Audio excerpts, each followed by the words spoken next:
SrIvachana Divya Shastram, mercifully composed by Pillai Lokacharya. Manavada Mamnigal has given a beautiful, elaborate commentary for this wonderful Rahasya Grantham. We have been seeing the meanings for the same in English for the last little while. We have seen up to 43rd Sutram. Now we will continue on from 44th Sutram.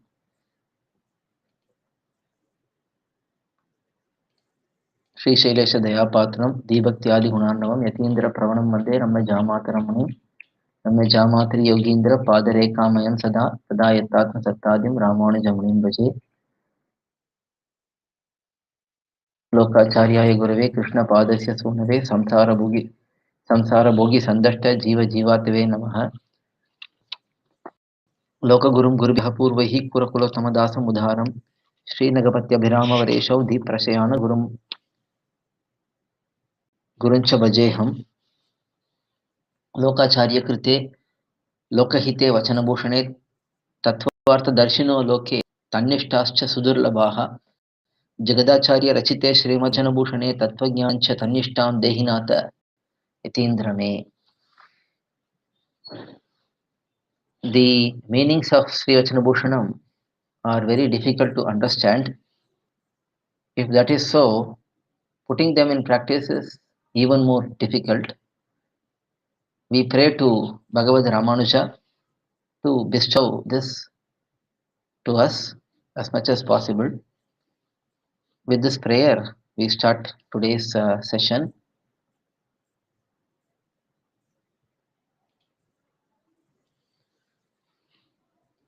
For the third Sutram was focused on the examples for the three types of prapannas. Those who perform surrender are known as prapannas. Pillai Lokacharya highlighted that in Archavataram, that is Bhagavan's Archa Vigraha form, three types of people perform surrender. First ones are Agyar. Agyar means those who are ignorant, those who don't know about other upayams, those who don't have any knowledge about engaging in other upayams, and they also don't have the ability to engage in other upayams such as karma yogam, jnana yogam, bhakti yogam, and so on. So these people are ignorant ones. And then there are jnanadikars. Jnanadikar means those who are greatly knowledgeable. They fully know how to perform karma yoga, jnana yoga, bhakti yoga, and so on. Yet, since they are very knowledgeable, they understand that Jivatma's true nature is paratantriyam, to be fully dependent on Bhagavan, and it is contrary for that true nature to do anything on one's own, engage in any of the upayams which involve self-effort, and hence, because of their knowledge about the true nature of Jivatma, they are not performing any other upayams, they are not engaging in any other upayams, and they are engaging in prapaththi. They are performing surrender to Bhagavan and accepting Bhagavan as the only upayam. And after explaining those three categories, Pillai Lokacharya highlighted that Agyar, those who are prapannas, due to ignorance and inability, examples for that is everyone starting from him. That is, all the common people who are coming to surrender to Bhagavan, starting with him. He included himself in that goshti out of his own humility. Pillai Lokacharya, out of his own humility, included himself in that group of ignorant ones. And then he said that Purvacharyas are the ones who have great knowledge about self, and they perform prapaththi due to that. And AzhwArs are prapannas due to their bhakti paravashyam, their great devotion, their inability to perform anything They are so deeply emotionally involved in Bhagavan that they cannot even take one step to perform any action. They are always melting just on the thoughts of Bhagavan. So these three examples are shown in 43rd Sutram.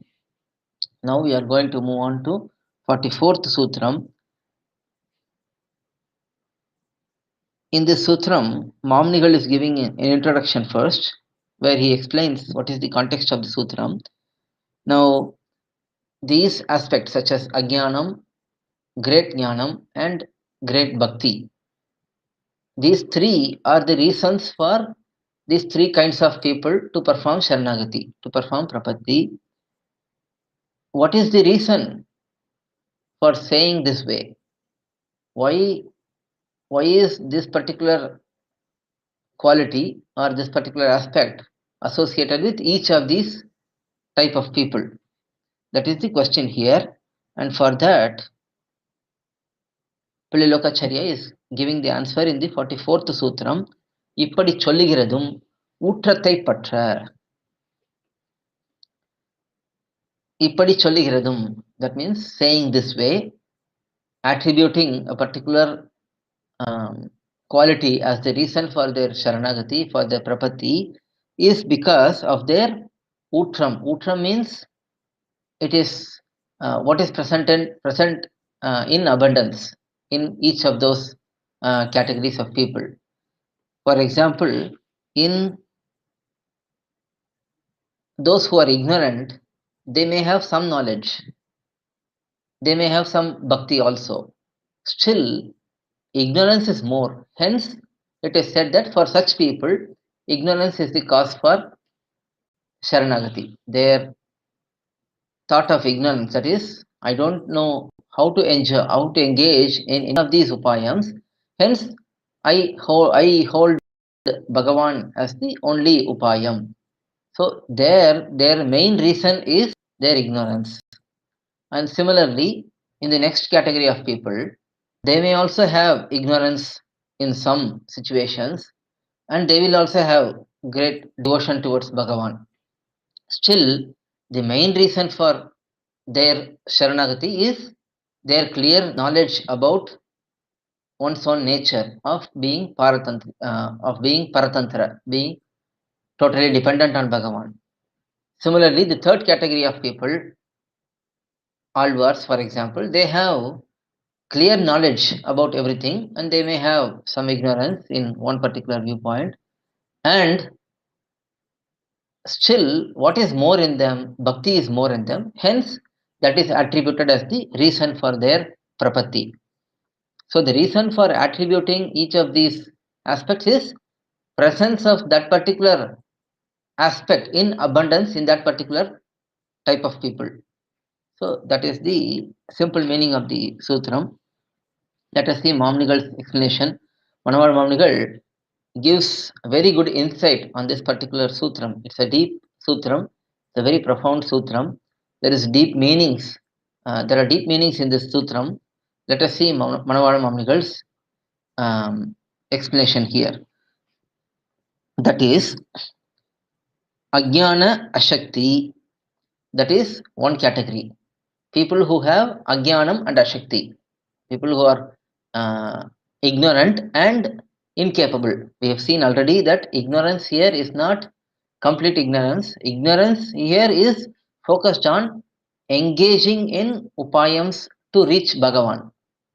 One may have knowledge to eat, to sleep, to enjoy this world's aspects, to even work, to earn money. One may have knowledge in all of that. But here the focus is ignorance in engaging in upayams, karma yogam, jnana yogam, bhakti yogam. To perform such upayams, one is ignorant, one does not know the full process oneself, and one also does not have the ability to perform this karma yogam, jnana yogam, bhakti yogam. So that is first category. Second category is swarupa yatatmya jnanam. That is having clear knowledge about the true nature of the self. So this is the second category, and third category is Bhagavad Bhakti, one who has great devotion towards Bhagavan. So even though these reasons are identified. These are identified as the reasons for each of their prapaththi. The reason it is said like that is because in each of these personalities, one particular aspect is on the rise, is abundantly available. That is why that particular attribute or that particular quality is highlighted as the reason for their prapaththi. Mamnigal is explaining further. For example, in the first category of people, that is those who are ignorant, the persons who are ignorant in pursuing Bhagavan through any other upayams, in them jnanam and bhakti will be less compared to ajnanam, compared to ignorance in pursuing the upayams. And then in the second category, that is in those who are having great jnanam, in their case, jnanam will be very abundantly available, ajnanam will be very, very small, and then bhakti will be in a particular boundary. And then third category, which is AzhwArs, for example here, ajnanam will be very, very little, jnanam will be very vast, but even more than jnanam, their bhakti will be very abundantly present. So, in these cases, we can understand that one particular aspect is abundant, other aspects are less compared to that. Because of this, we can say that even though all three categories have all three aspects in them, one aspect is abundantly present in them, and because of that, they are performing Sharanagati. So, this is the first explanation given by Manaval Mamnigal, but he is not satisfied with it because he himself highlights that there is a shortcoming in that particular approach. What is the shortcoming in that approach? In the case of those who are ignorant, there is no doubt. We are all ignorant. We don't know how to perform Karma Yogam properly. We cannot, even if we come to know, we will not be able to perform it properly. We don't have the ability to do it. So there is no doubt in that. There is no confusion in that. Now, in the case of Purvacharyas, it is said that they also have little bit ajnanam and they have more jnanam and they have little bit less bhakti in comparison to their jnanam. If you look at their jnanam and bhakti, their jnanam will be more and bhakti will be little bit less. This is a general explanation we are getting from this. There is not much confusion in this also because it can be accepted that everyone has a little bit ignorance, but even though it may not be manifested at any time, even in our Purvacharya's lives, such ignorance may not have manifested in everyone's lives at all times. Maybe there are some exceptional situations where one or two situations may have occurred where there is slight ignorance which is manifested in their lives, but it is very, very rare. So even that can be accepted to some extent, but there is a big shortcoming when it comes to AzhwArs being accused of having even little bit of ignorance, ajnanam, because AzhwArs were given Mayarvara Madinalam, very pure knowledge and devotion by Bhagavan himself. At that time of giving such pure devotion, well matured devotion towards Bhagavan, Bhagavan himself ensured that all the ignorance are cleared from AzhwArs. So they are free from any of the ignorance, and even their stay in this world is purely because of Bhagavan's icha, Bhagavan's desire, not because of AzhwAr's karma. Their karma was also exhausted, their ignorance was completely was eliminated as well.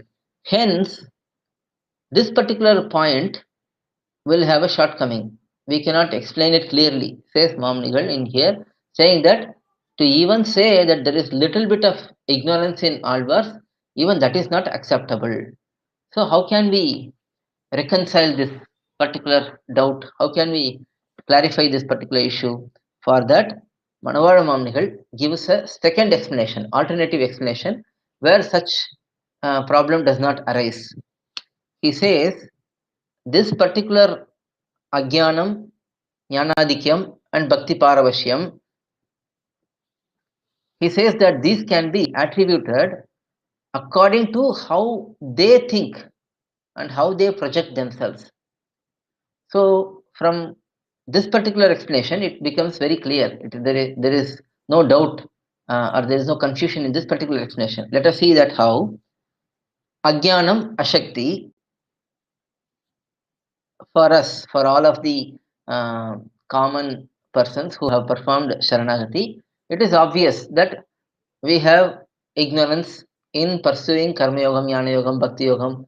It is very obvious. We cannot know about them fully and we cannot perform them fully also. So it's very clear, and we also think about it that way. I declare that I have no Karma Yogam, I have no Jnana Yogam, I have no Bhakti Yogam. There is no hesitation in me saying that because it is obvious. So I always think like that.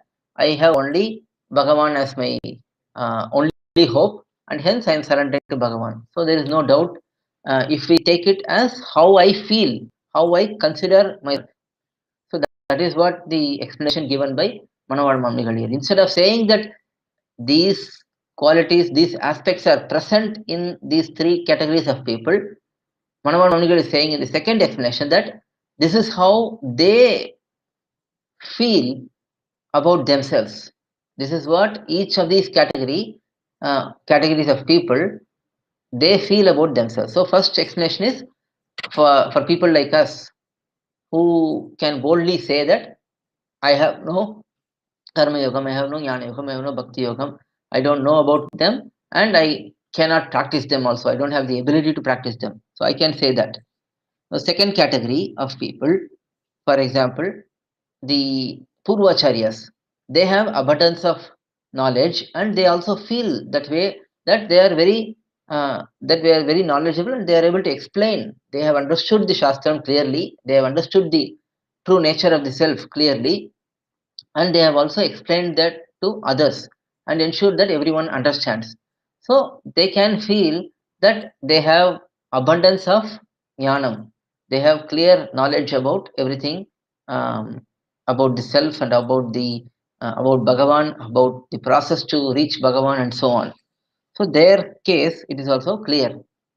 For them also there is great bhakti. For example, if we look at Bhagavad Ramanuja's incidents in his life history, whenever he hears the name Thiruvarangam, Srirangam, he becomes very bewildered. He becomes very emotional because he has so much devotion for Sri Ranganatha.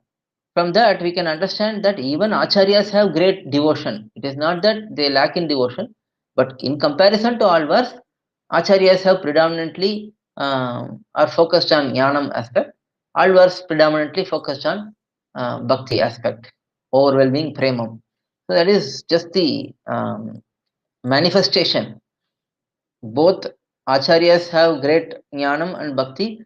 Similarly, alvars have jnanam and bhakti. Still, manifestation of jnanam is more in acharyas because they are in the position to teach others and guide others, and they cannot be always in the mood of enjoying Bhagavan within themselves and being always emotional about it. They have to always remain firm and explain these to others so that others also follow these principles.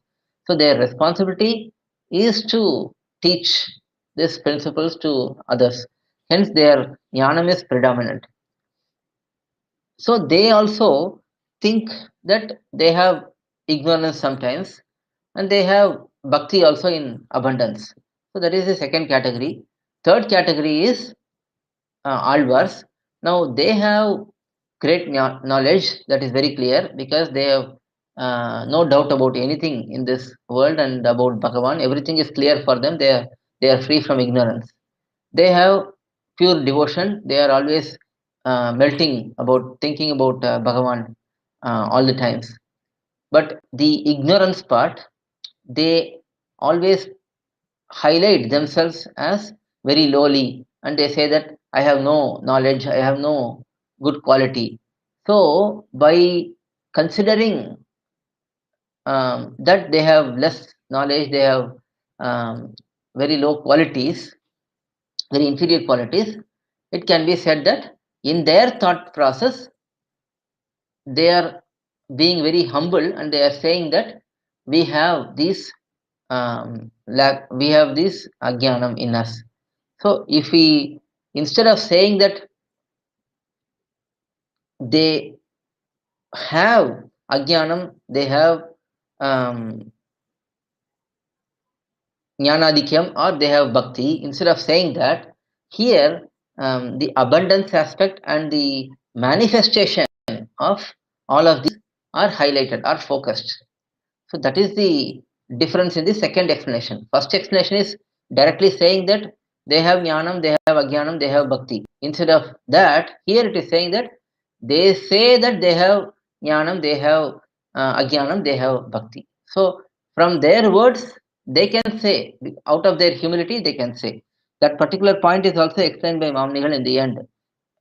By because the doubt here is only with regarding to ajnanam, because other 2 points it's very obvious that they have jnanam and bhakti is very obvious. How can acharyas have ajnanam?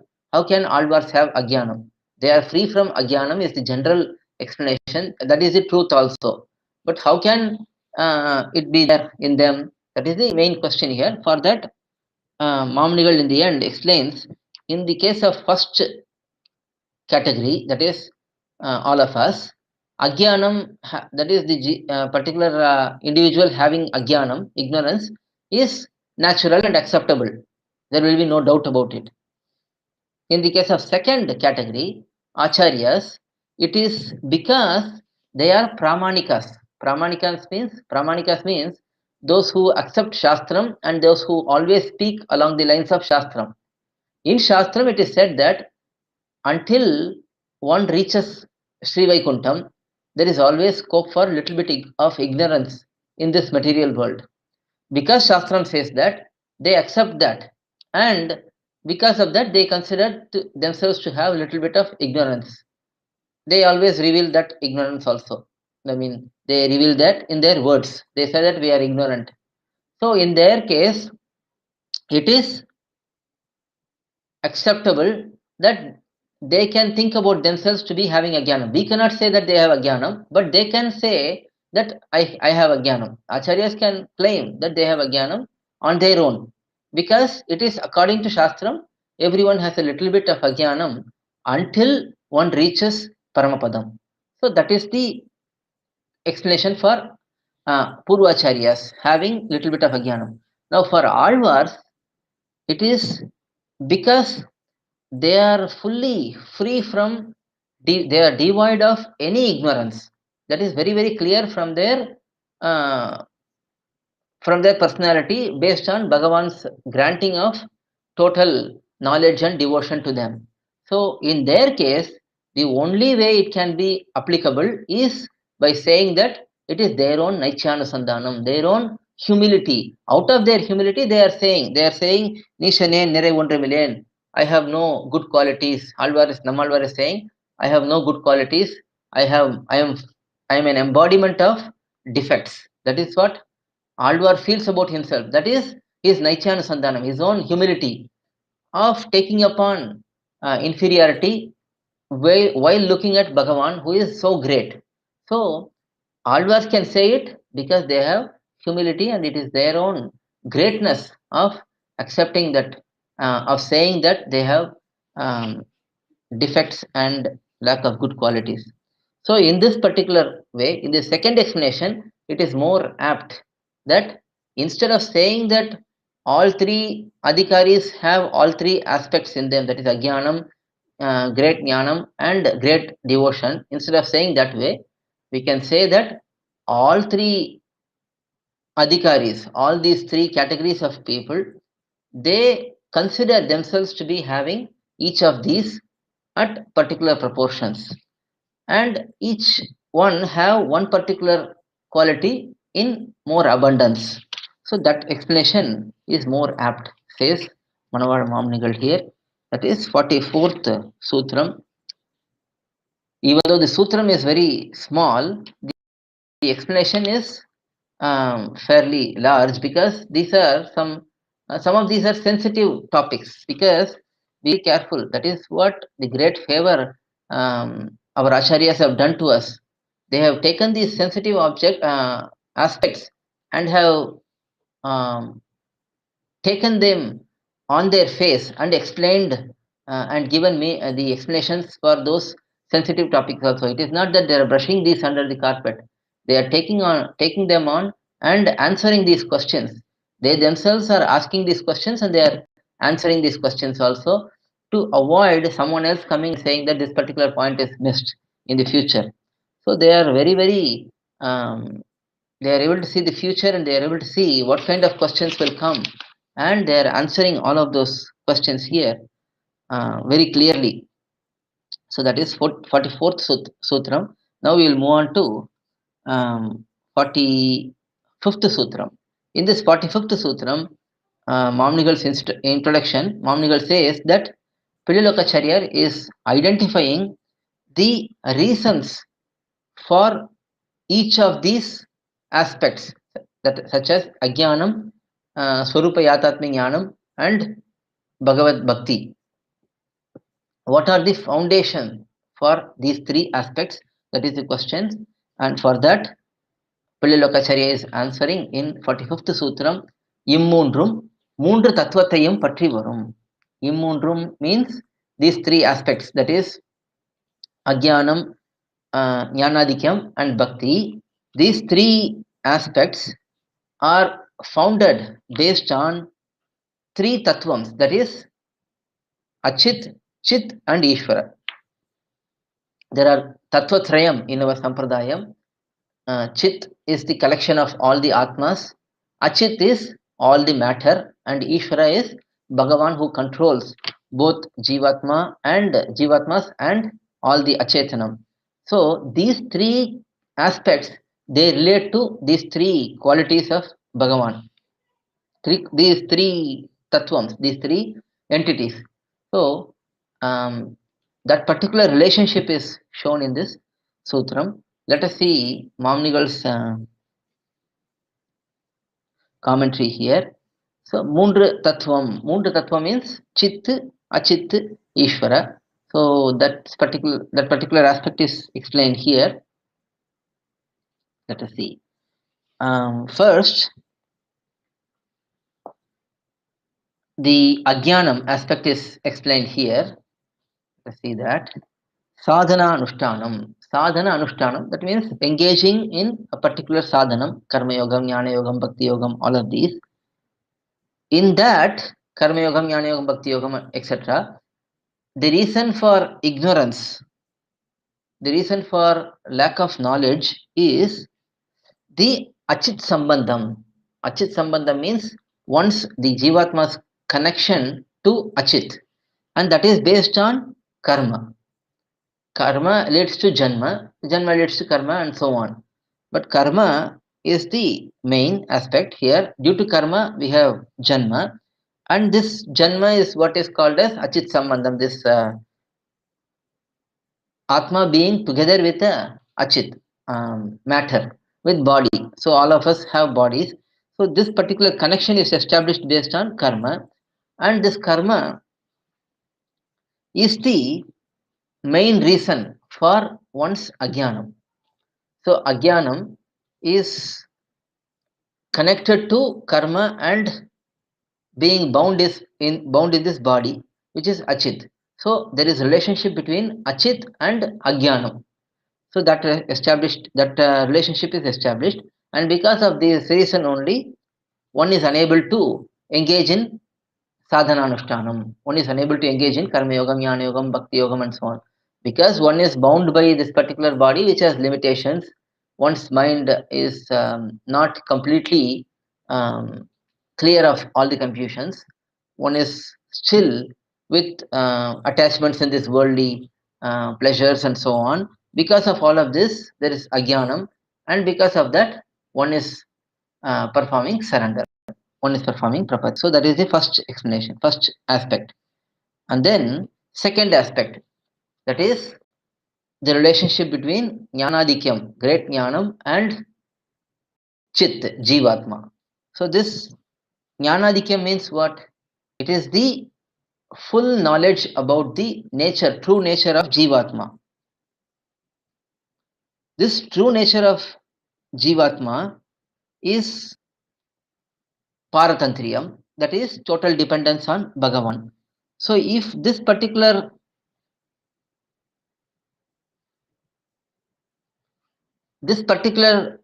principle is understood clearly, that is jivatma is totally dependent on Bhagavan. Once that is understood, one will naturally give up the um, desire to engage in karma yogam, jnana yogam, bhakti yogam, tiranam, sankirtanam, all of these as upayams, because they are contrary to the true nature. All of these upayams, all of these processes, they involve self-effort. When there is self-effort, that becomes contrary to the totally dependent state of the jivatma. Hence, this particular aspect of Swarupa Yatatmya Jnanam, the true knowledge about the self, is the key here, and there the true knowledge about self, that is Jivatma, Chith. So there is the direct connection between Chith and Jnanadikyam.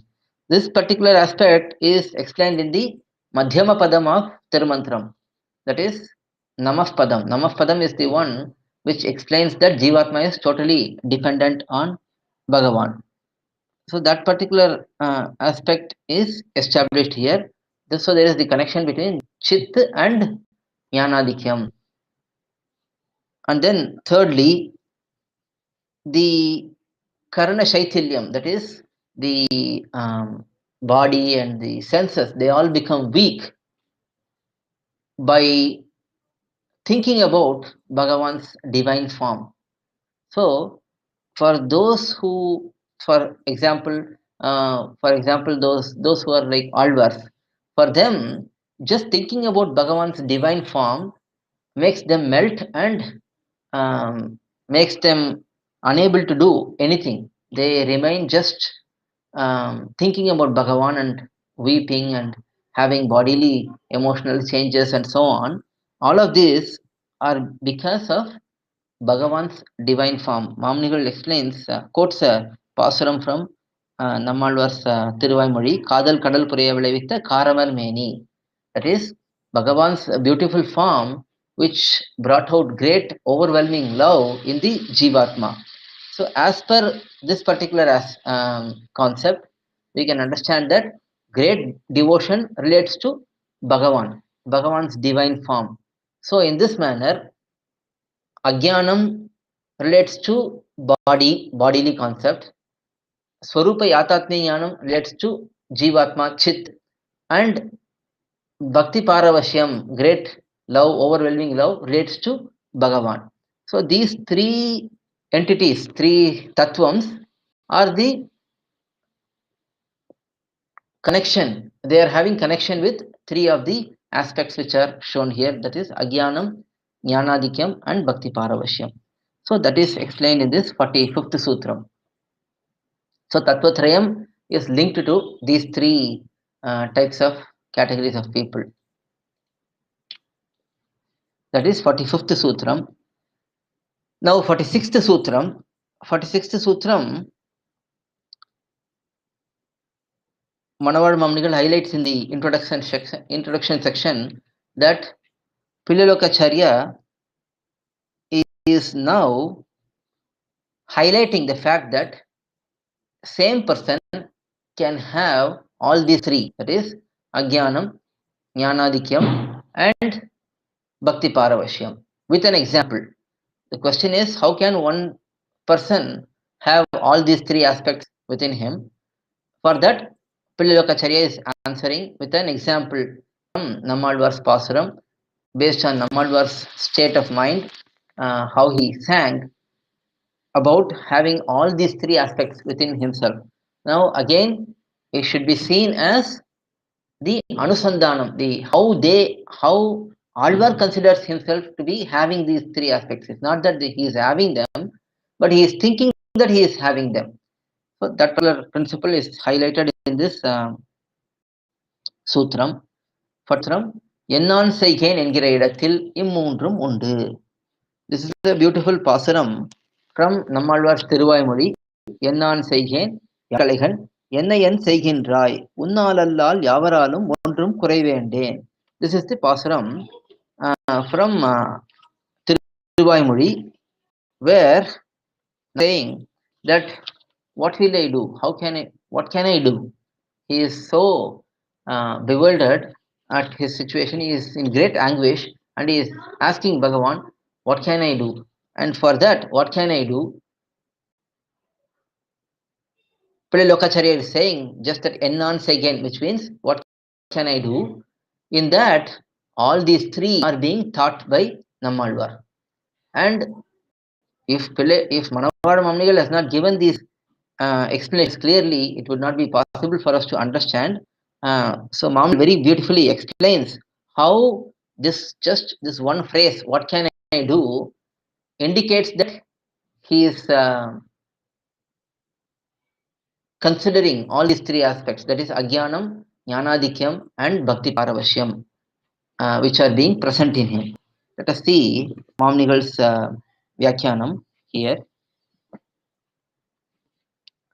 So when AzhwAr is having great anguish in separation from Bhagavan, AzhwAr is praying to Bhagavan to grant him the result immediately.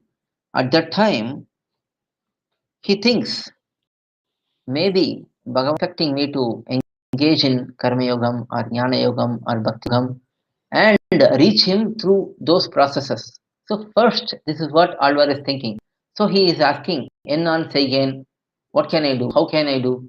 I don't have the knowledge or ability to engage in Karma Yogam, Jnana Yogam, Bhakti Yogam and so on. That is why he says, ennAn seygEn, what can I do? How can I do? How can I engage in Karma Yogam, Jnana Yogam? I don't have any knowledge, I don't have any ability and so on. For that, Bhagavan now says, oh AzhwAr, why are you saying like that? I have given you full knowledge. Now you should know everything. You should not be dependent on me anymore. You should have full knowledge about Karma Yogam, Jnana Yogam, Bhakti Yogam and all of that. And you should be able to choose whichever one you want, and you should be able to practice that. That is what Bhagavan says. Immediately, AzhwAr again responds, ennAn seygEn, how can I do?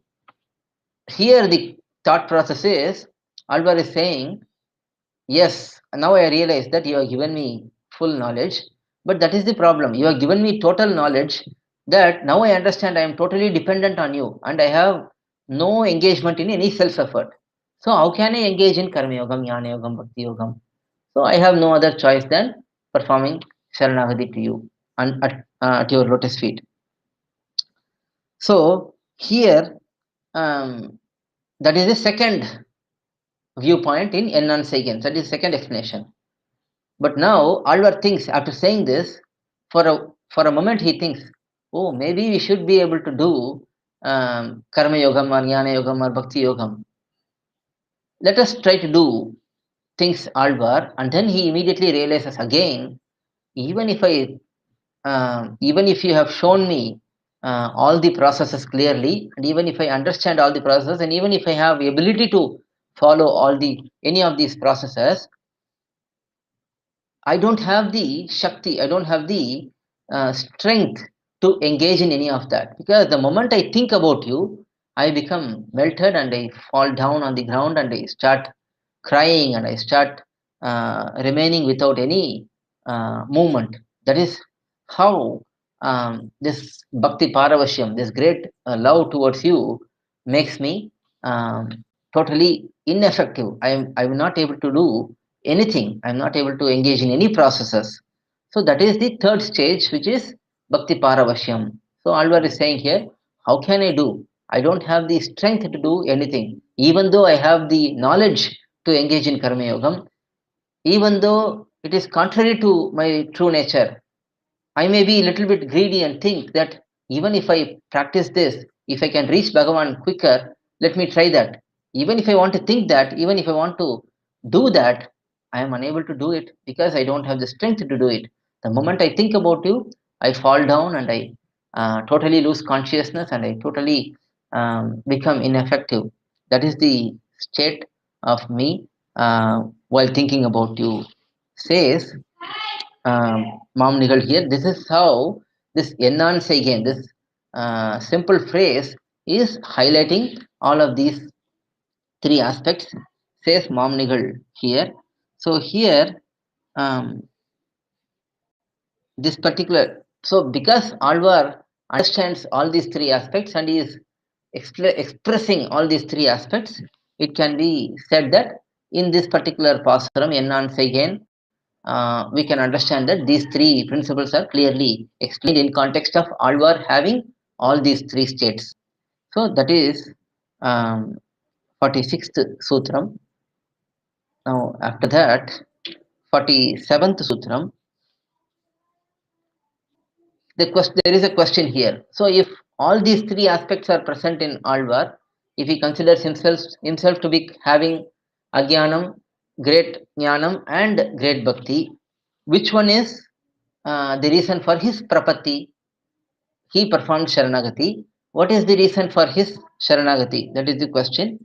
For that, Pillai Lokacharya is answering in this 47th Sutram, angu onRaip irukkum. There, it will be dependent on one particular aspect. We know which aspect it is. It is Bhakti Paravashyam, because we already seen that AzhwArs are performing prapaththi due to overwhelming love. So, among these three aspects which are manifested by AzhwAr, which are expressed by AzhwAr as being present in him, among these three, his prapaththi, his Sharanagati towards Bhagavan, is based on Bhakti Paravashyam, because that is what is abundantly present in him. Even though he thinks for a moment about his ignorance, he thinks for a moment about his great knowledge, he is mostly in the mood of overwhelming love. Hence, that is the predominant reason, and that is the main reason for his Sharanagati, his prapaththi, says Manaval Mamnigal in the commentary here. Now, 48th Sutram, this is another short Sutram. Which prapaththi is greater among the three types of prapaththi shown here? That is the that is the question. For that, Pillai Lokacharya is answering in the 48th Sutram, mukyam adhuvE. That is, that here indicates prapaththi which came out of overwhelming devotion. That is the best, that is the greatest way to perform Sharanagati, says Pillai Lokacharya in the Sutram. Mamnigal's explanation is also very, very crisp here. That is, when one performs prapaththi due to this Bhakti Paravashyam, this overwhelming love towards Bhagavan, that is considered as the best prapaththi. The reason for that is Prapya Ruchi. That is, Prapya Ruchi means the taste towards attaining Bhagavan.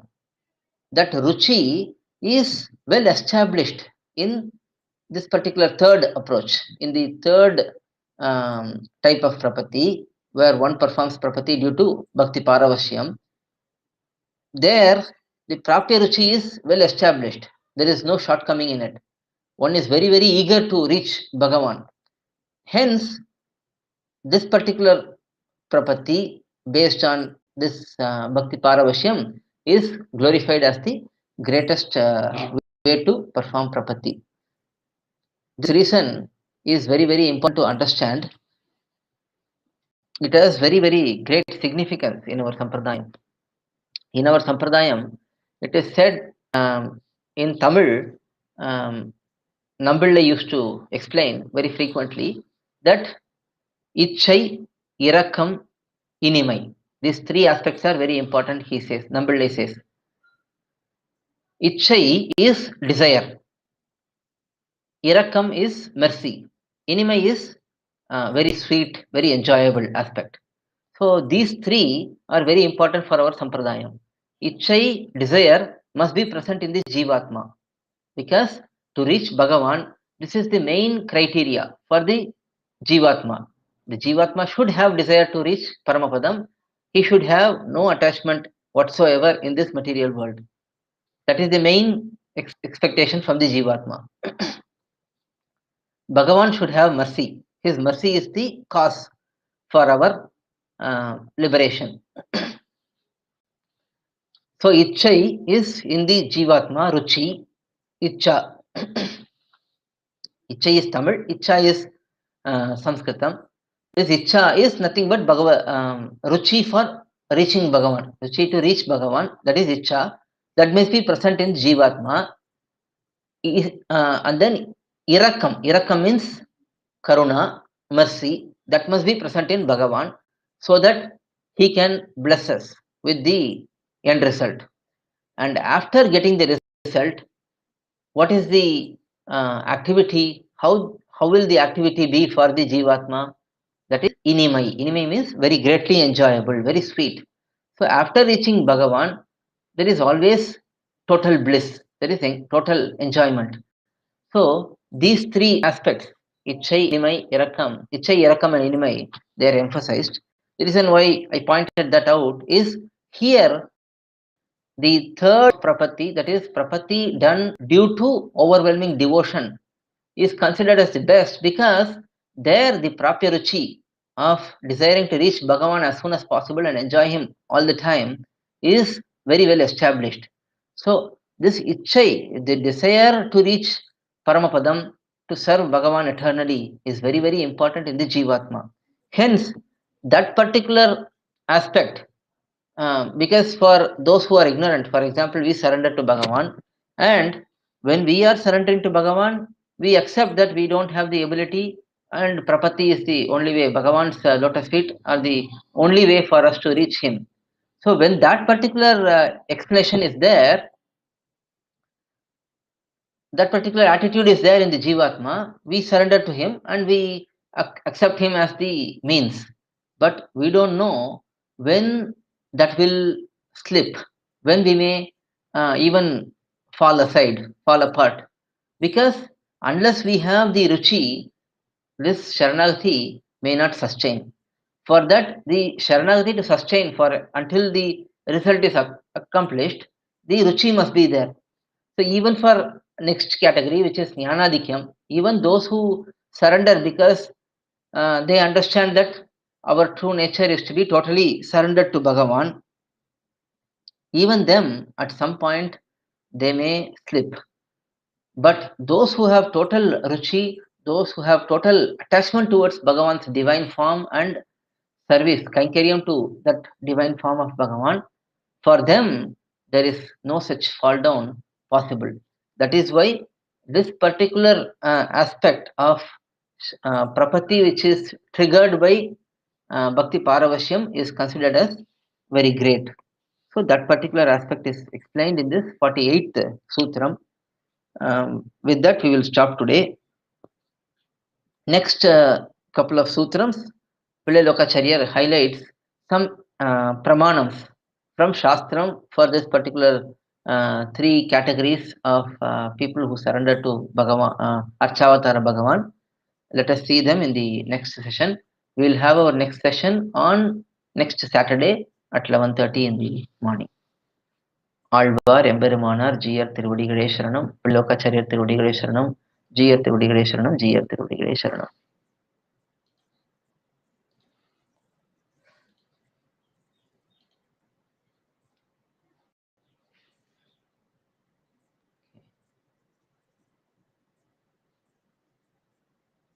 Okay. If there are any questions that can be asked, brief ones. We will have at 1:30, we will have our next session, Tirupavai and Bhagavat Avatharams. It will be in Tamil, Tirupavayil Bhagavat Avatarangal. So whoever possible, please join at 1:30. We'll have it live on YouTube also. அடியன் ராமானுதாசன். We'll recite the பாசுரம் and end the session. எம்பெருமானார் தரிசனம் என்ற இதற்கு நம்பெருமாள் பெயரிட்டு நாட்டி வைத்தார். அம்புவியோர் இந்த தரிசனத்தை எம்பெருமானார் வளர்த்த அந்த செயலறிகைக்கா. அடியன் ராமானுதாசன்.